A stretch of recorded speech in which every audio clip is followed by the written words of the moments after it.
Welcome to Invest Insights. I'm Abby Maloney. I'm joined today by Al Fernandez, the president of ANF Group. Al, welcome. Hi, welcome. Thank you, Abby. When we spoke to you for our Invest Miami report, you mentioned how ANF Group was doing specialty work with the main healthcare providers in helping set up temporary triage tents, drive-through testing facilities, and specialist consulting areas specifically for COVID-19 patients. Given your years of experience with healthcare-related work, what were some of the primary lessons learned when facilitating this specific project? Well, because of our vast experience in the healthcare industry over the last 40 years, when this unprecedented events started happening in early 2020, we were asked to come in and quickly, because that's the key word, is quickly transform certain parts of the hospital into areas that could accommodate patients with COVID-19. The ICUs and some of the emergency departments were just not large enough to accept the vast amount of patients that were coming in. Now, a lot of the facilities that we ended up preparing and enabling, a lot of them were not used because some of the expected numbers of patients did not come to fruition, which is actually a good thing. But we learned that we needed to be efficient in providing these facilities and provide them in a way where they could be safe, because in some cases we actually did exterior type facilities in so-called tents.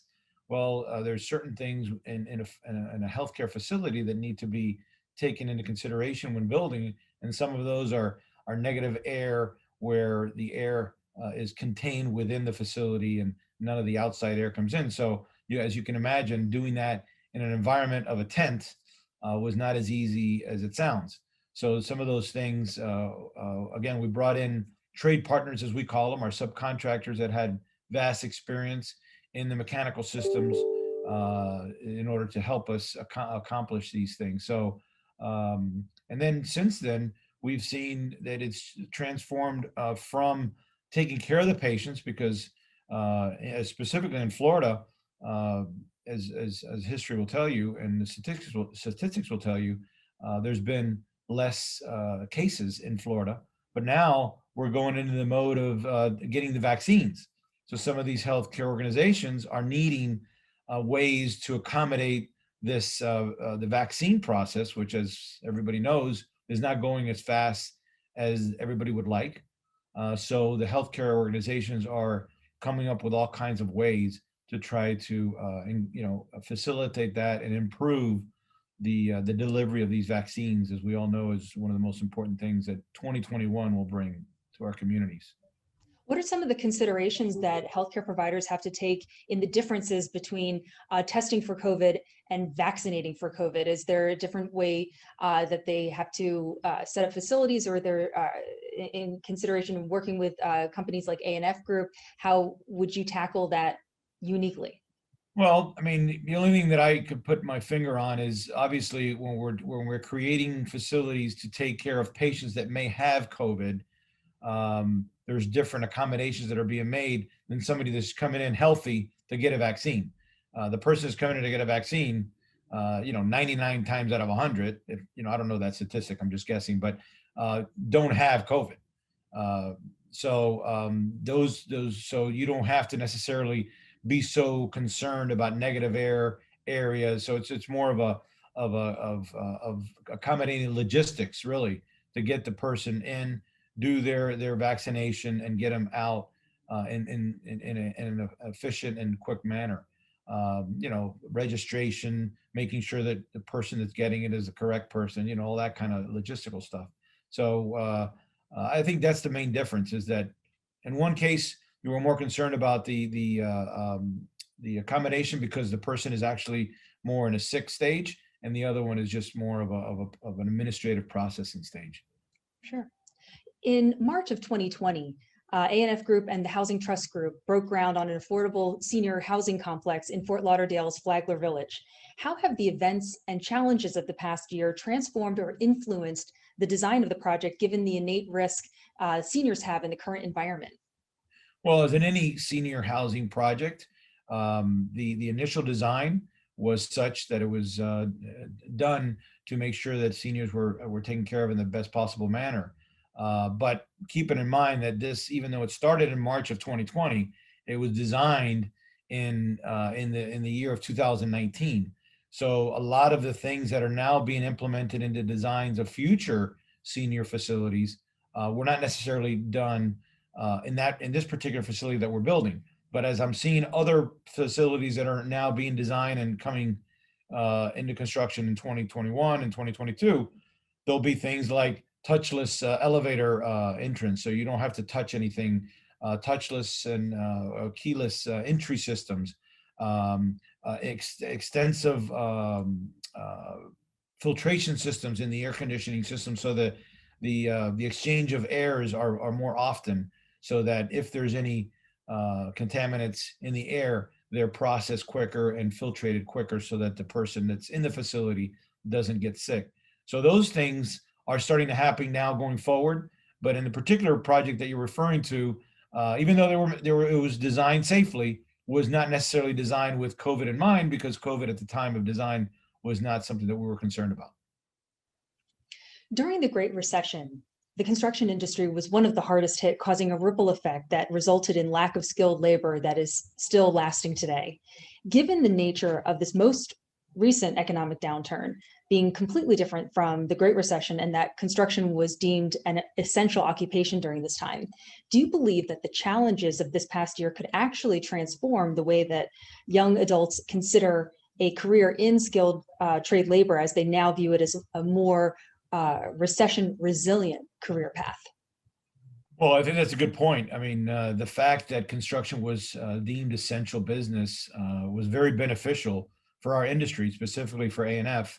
In 2020, I apologize, in 2020, we grew our business about 45%. So by growing that business, we obviously needed more employees, and we found that the talent is growing in vast ways, because, as you said, people are seeing that the construction industry is recession resilient, and will accommodate future jobs for them as they grow in their careers. So I believe that because of this pandemic, I mean, if we want to call it any silver lining in the construction industry, we will see a lot more talent available to us because of that, but also because there's so much construction going on right now. The markets are starting to expand, especially in Florida. People are moving. I mean, there's a statistic, don't quote me on the statistic, but I think it's 1,000 a day that are moving into Florida. And, that creates the need for all kinds of facilities, housing, healthcare, and others. So, yes, one, because of the pandemic, and then they saw that it is resilient proof, but two, because of the influx of folks and population in Florida over the next 25 years. I think it's what do you call it? I'm sorry, I'm trying to look for a good word, but over the next 20 years, our population will grow and double. So we're gonna have another 20 million people moving to Florida over the next 20 years, which is unbelievable if you think about it. Our infrastructure right now is certainly not capable of handling another 20 million people. So there's just going to be all kinds of new opportunities in our industry, and we're looking forward to being a part of that. This past year was incredibly transformative, and we've discussed a lot of how construction has transformed, the way that we look at projects has transformed. But to end today's interview, I wanted to ask you how last year caused you to personally transform. Well, we had to transform, as we all know, even though our offices really did not close. We had to transform in accommodating our clients and other organizations that we work with. For example, the ACA, which is the agency that governs healthcare projects as far as an inspection portion of that industry, now is doing Zoom inspections. So the inspectors don't even show up to the job. So we had to add to our technology to accommodate those needs. Our superintendents and project managers all have iPads that they carry around to accommodate these inspections. We ourselves have had to implement extensive technology in our conference rooms to accommodate presentations, for example. We've done a dozen presentations in the year of 2020, and they were all done via Zoom or whatever, type of technology. Some Teams and some were WebEx, but remotely is the bottom line. And we had to learn and add to our technology here to be able to do that. The folks that help us here in the office to do these presentations remotely have had to quickly learn how to adapt. So we as a company have adapted. Me personally, I've had a lot more time to spend with my family because, as I said, I mean, we were doing a lot of these things remotely. So I travel to see my grandkids, which live in Rhode Island, and I'm able to participate in a lot of meetings and sitting, whatever it is, 1,000 miles away from my home office. So I think the silver lining behind it has been for me personally that I've had the opportunity to spend a little more time with my family, and that's been probably the good thing of the overall pandemic. That's great. Well, thank you again. That was Al Fernandez, the president of ANF Group. My name is Abby Malone, and you've been watching Invest Insights. Al, thank you again. Thank you, Abby. Hey everyone, don't forget to like this video and subscribe to our channel so that you can stay up to date on the latest business trends from our knowledgeable experts. Be sure to check out the description below for more information on the segment you just watched. Thanks for tuning in.